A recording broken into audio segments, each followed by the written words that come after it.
নির্বাচনের সম্ভাব্য তারিখ নিয়ে জাতির উদ্দেশ্যে দেয়া প্রধান উপদেষ্টার বক্তব্যকে স্বাগত জানিয়েছে বিএনপি। মহান বিজয় দিবসে দলের প্রতিষ্ঠাতা সাবেক রাষ্ট্রপতি জিয়াউর রহমানের সমাধিতে শ্রদ্ধা নিবেদন শেষে স্থায়ী কমিটির সদস্য মির্জা আব্বাস একথা জানান। বিধি নিষেধ না থাকায় দীর্ঘদিন পর সমাধি প্রাঙ্গণে বিএনপি নেতাকর্মীদের ঢল নামে।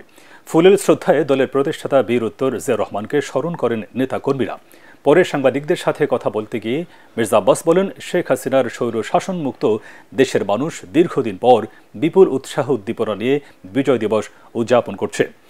নির্বাচন ও রাজনীতিবিদদের নিয়ে কয়েকজন উপদেষ্টার বক্তব্যের সমালোচনা করে মির্জা আব্বাস বলেন, সংস্কারের নামে দীর্ঘদিন দেশের মানুষকে ভোটাধিকার বঞ্চিত রাখা যাবে না।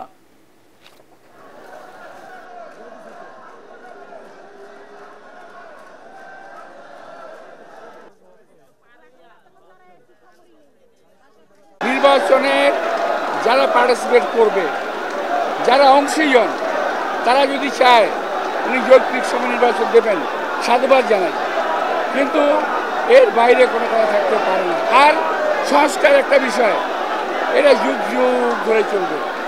উপদেষ্টা কয়েকদিন আগে বলেছেন 53 বছর রাজনৈতিক নেতৃবৃন্দ কি করেছে, রাজনৈতিক ব্যক্তিত্বরা যা বলে সে কথাগুলোকে বোঝার চেষ্টা করেন, মানার চেষ্টা করেন।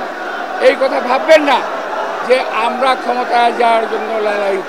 আমরা চাই জনগণের ভোটের অধিকার, আমরা চাই গণতন্ত্র।